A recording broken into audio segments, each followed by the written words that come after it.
As a follower of Christ, we must recognize, you guys, there's the authority that we have in Jesus.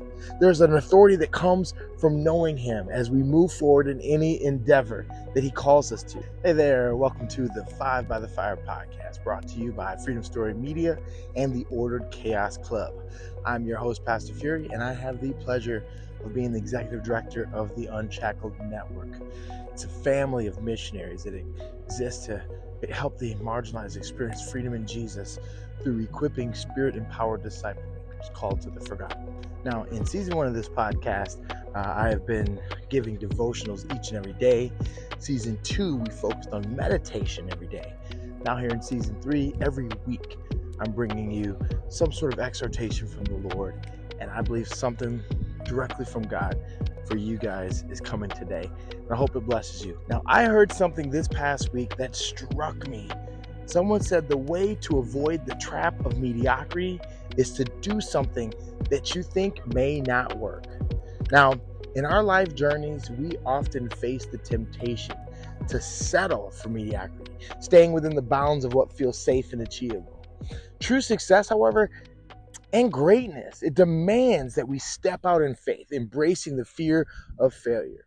One of the most compelling biblical examples of this is the story of Nehemiah, who undertook the seemingly insurmountable task of rebuilding the walls of Jerusalem. Now, Nehemiah's journey began with a burden. Upon hearing the news of Jerusalem's desolate state, he was deeply moved. He mourned, he fasted, he prayed, and he sought God's guidance. Check that out in Nehemiah 1. This vision and burden were the driving forces behind his courageous undertaking. Approaching King Artaxerxes to request permission to rebuild the walls was a significant risk. Nehemiah's boldness and the king's favorable response, however, illustrate the importance of boldly taking calculated risks. Check out Nehemiah 2 for that. As a follower of Christ, we must recognize, you guys, there's the authority that we have in Jesus. There's an authority that comes from knowing him as we move forward in any endeavor that he calls us to. You guys, Nehemiah, also, he inspected the walls at night to develop a strategic plan. His meticulous approach ensured that he was well prepared for the task ahead. Check out Nehemiah 2 for that. Throughout the rebuilding process, Nehemiah faced intense opposition from folks like Sanballat and Tobiah, and others who tried to discourage him and intimidate him. Despite these challenges, Nehemiah's resolve never wavered. Check out Nehemiah 4 for that. Nehemiah's story is punctuated with prayer, reflecting just how his constant dependence on God's guidance and strength really empowered him forward. You guys, none of this works without the power of God. Our achievements will fall flat or lack fulfillment if they are attempted without God. Apart from him, we can do nothing.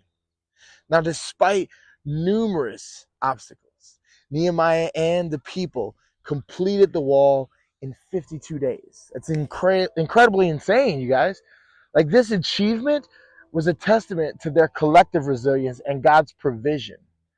If God calls you to it, lean into him and the community of people that he's blessed you with and press forward until completion. So, what do you do now? Here's 6 steps to help guide you forward in your journey of embracing the fear of failure. Number 1, start with a vision. Like Nehemiah, begin with a clear vision and a burden for what you're called to create, what you're called to bring into being. Let this vision drive you forward, even when the path is difficult. Number 2, trust God as you take bold steps. Trust him to open doors and provide the resources you need. Don't be afraid to take risks for your vision. Take bold steps. And number 3, strategically plan. Assess your situation just like Nehemiah did. Identify the challenges and develop a strategic approach to achieve your goals. Now, step forward, I think this is a really important one that too many of us miss. Be resilient in the face of opposition. Be prepared for opposition, like whether it's external critics or even your internal doubts. Stay focused and resilient. Draw strength from prayer and your community support. God's with you, and those he sent you are with you as well. And number 5, depend on God, right? Maintain a constant connection with God through prayer. Let his guidance and strength be your foundation. We saw that in Nehemiah. That was his route. That was where he continued to go, to God in prayer. So you be one like Nehemiah, depending on God and keeping that constant communication, that constant connection going. And lastly, point 6, celebrate success. When you achieve, that's right, I said when you achieve your goals, take time to celebrate and acknowledge God's hand in all of it, right? Use it as a testimony of faith and perseverance. God is who empowered you through this. So in our discussion, I want to ask of you right now, like, what did God speak to you? Did he speak something through the reading today or something through the message? I want to encourage you to capture that by writing it down. Maybe recording it in a note or journal. You can even email me at armand@unshacklednetwork.org if that helps you to have somebody engage with around it. Hey, if you want episodes like this in your email each and every week, you can subscribe at unshacklednetwork.org/Bible. This comes out each and every week, and you would definitely be blessed by that.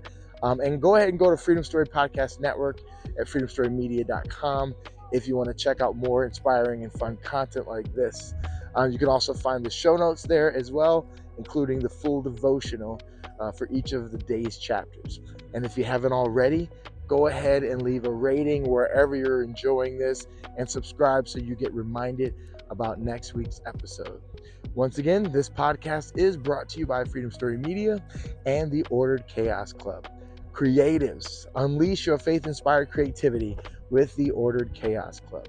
You can go ahead and join our soon-to-launch Christian creative community for connection, courses, and coaching to ignite your creative spirit. Embrace Christ-centered creativity on our blog right now and get ready for the waitlist at orderedchaosclub.com. Keep creating for God's glory, and we'll see you back here next time. Be blessed and be a blessing.